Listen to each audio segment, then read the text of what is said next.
It's still got that new Broadway smell.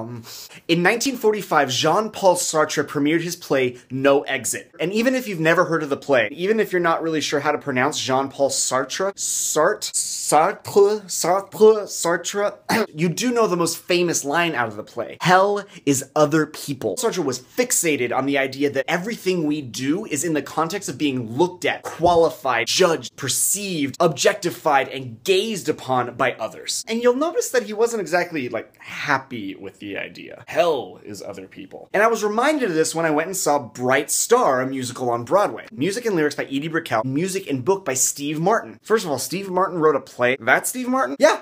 That's Steve Martin. And it's good. Really good. Pray that it tours in your town sometime soon good. Second of all, I noticed that there is never a point in that play where one person is on stage alone. And there's almost never a point in that play where two people are on stage alone. There are always other people on stage, other people in the main characters' lives. And they're not just there to be scenery or to add extra voices in a chorus. They're part of the choreography and they're part of the scene. Other people are just always there, looking, seeing, perceiving, misperceiving, objectifying, and contextualizing. Even the most personal and intimate moments of someone's life are done in this context, even if they're done in private or alone. Other people are always there. And Steve Martin, just like Sartre, knows that you can't escape it. But Steve Martin and the director Walter Bobby are a little different from Sartre. They don't think it's this universally bad thing. Yes, people are constantly turning you into the object of their perception and misperception. And the worst part is your awareness of this makes you objectify yourself. But people are also always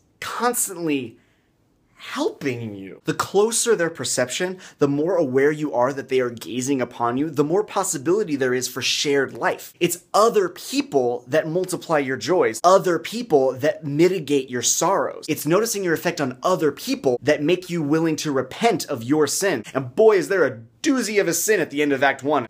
Wow. And what's more is other people are the only ones on this earth that can give you the context that you need to understand your own identity. And not understanding your identity is kind of the primordial problem of the postmodern world. It's kind of our century's original sin. The messy and mucky bad situation that we're all born into. See, for Steve Martin, other people aren't our damnation. Other people are our salvation. I can only think of 3 times in the play where 2 people are on stage alone. Those points in the play are marked by anger and grief and suffering. In other words, the most hellish part of the whole play. Steve Martin does this in his totally atheist, secular, humanist way. He'll even go around bending Bible verses to things like, anything is possible with people. I see what you did there, Steve Martin. Don't think you got that past me. But I think he's kind of circling around a really important Catholic truth, the corporate nature of our salvation. The salvation of my soul is not simply a me and Jesus thing. We are saved together. Jesus didn't come down to save a bunch of people that kind of remotely looked like each other. Jesus came to save humanity as a group. See, this is part of the reason why skipping church on Sunday is such a bad thing. Not only are you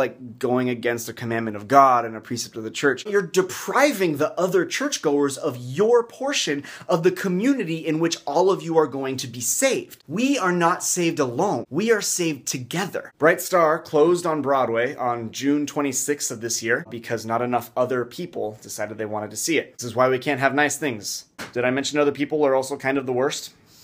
Playbill from a real Broadway theater.